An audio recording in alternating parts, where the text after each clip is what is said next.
Hello, guys. Can you tell I'm wearing overalls?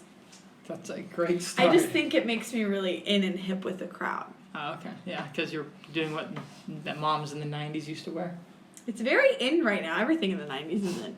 Yeah. It's like, honestly, just give me a scrunchie and a yo-yo and let's call it a day. Actually, All right, today we're talking about labor unions. All right. Where factories probably made yo-yos. It was going to be a funny joke and it ended up not being. We're going to move past. We're talking about the beginning of labor unions, okay? The beginning of labor. So we've been talking about, in this class, about this new change in the United States. It's going through industrialization, this Gilded Age. Love that there's for a lot us. of companies and factories and manufacturing going on. Question. People now working, not working farms instead of working in buildings, yeah?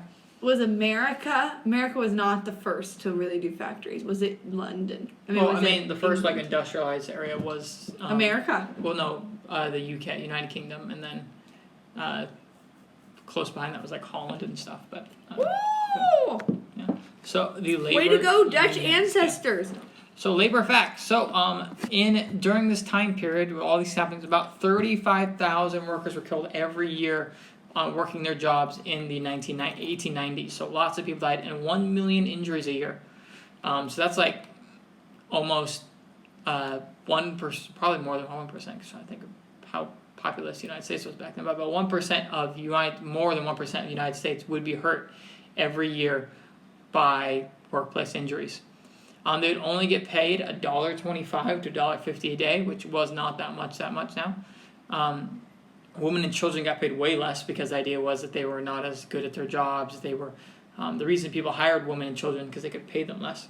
And they would work 10 hours a day, 6 days a week. That is horrible. Yes, insane to think that you're working 6 days, 10 hours every day. Insane. And this wasn't like cushy jobs like we have today with like air conditioning. No, these were hard, painful jobs.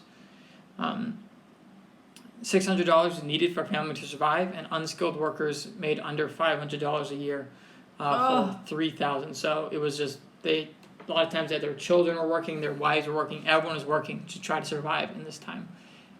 Is this in like this is just like in New York or a lot of big cities, New York, Chicago, stuff like that.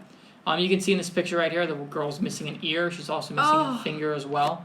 So very high injury rate, and that's like a young girl. And there's a kid that worked in the mines. You can see his face is dirty, disgusting. That's the light he would have because he couldn't be able to see, so there'd be a candle in that thing at the top of his head so he'd be able to see.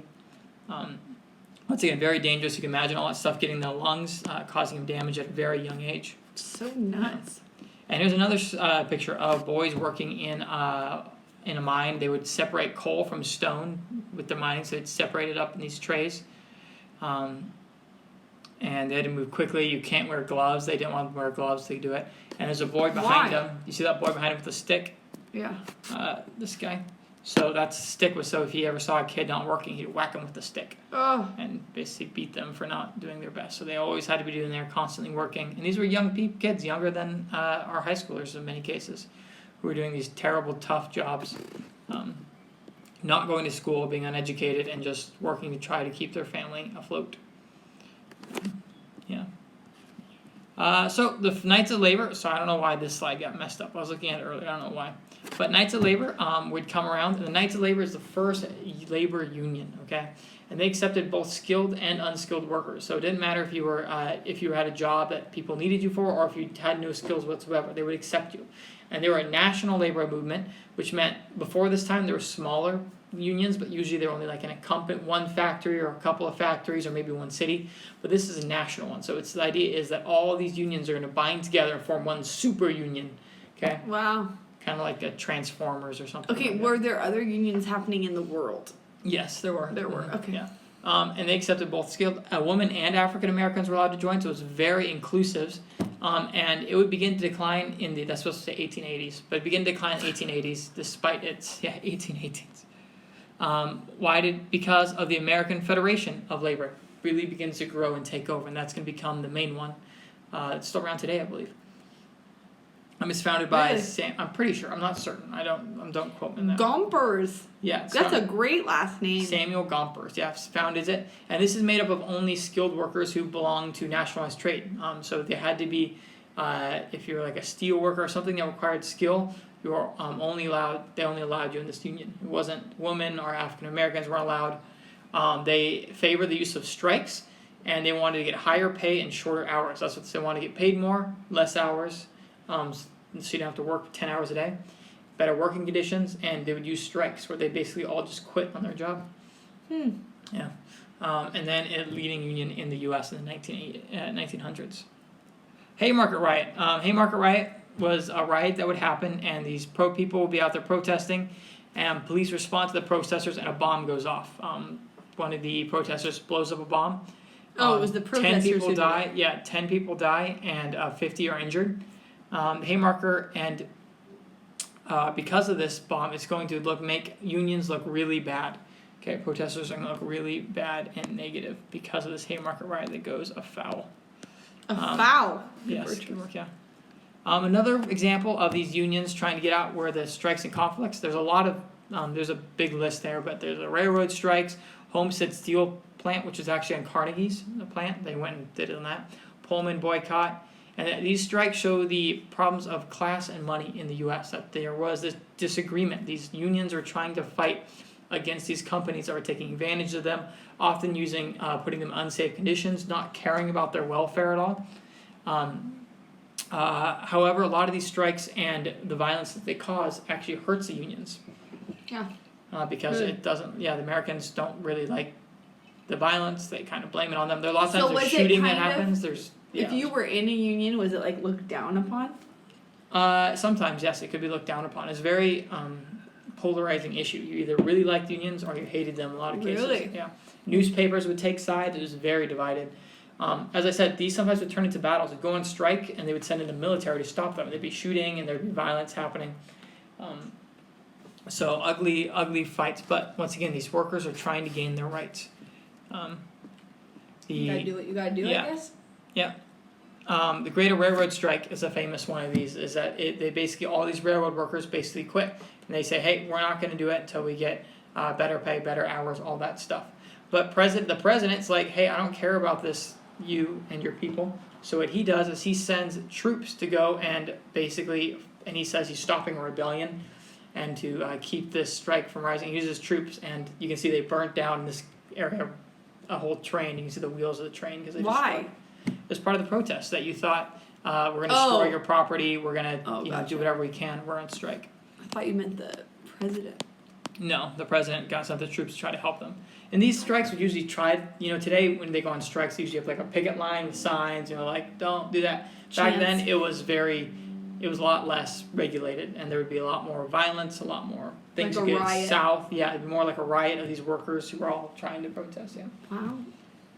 So that brings us to Mrs. Magera's tea. Tea, hello.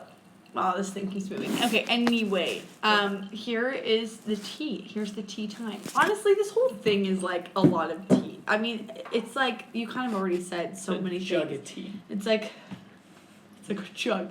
It's just like horrible things, especially with the children and all of that, and them like losing limbs. And man, I wonder if people though like had more children so they could work and they'd have more money. I mean, I guess, but you'd have to Sometimes, yeah. feed more. So I mean, the same thing happened in the farms too, though. When you have Yeah. a farm, you try to. That's horrible. Anyway, the only really, this little snippet is very fast, would be the very first, what's it called? Strike of like everyone who did that job. What is the word? I can't think of General strike? Not a general strike. Was it a wager strike or a trade strike? Yes, Okay. everyone in that trade, I think that's what it said. The very first one that's like large and it like worked, documented, was New York. They tried to, I want to say it was New York, yeah. It might have been New Jersey. I think it was New York though. The government said that they set the price of bread. And they said that bread had to be the certain price, and all of the bakers in the city all went on strike together. Okay. So And these they aren't the also- workers, these are like the business owners who kind of went on strike. Well, it said bakers. Mm-hmm.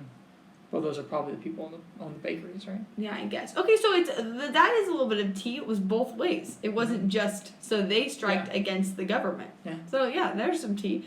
Anyway, I thought that was interesting. Pricing. Because who would like set price for bread? Yeah, Like, I guess if what's you want a- to make it cheap and inexpensive, I guess, but yeah. Oh, I guess I don't know.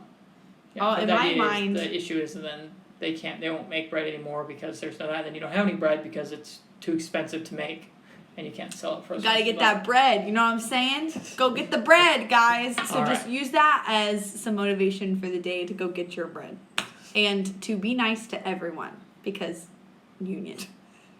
All right. What if they did a student union and they were Sounds like, like for no colleges, more essays.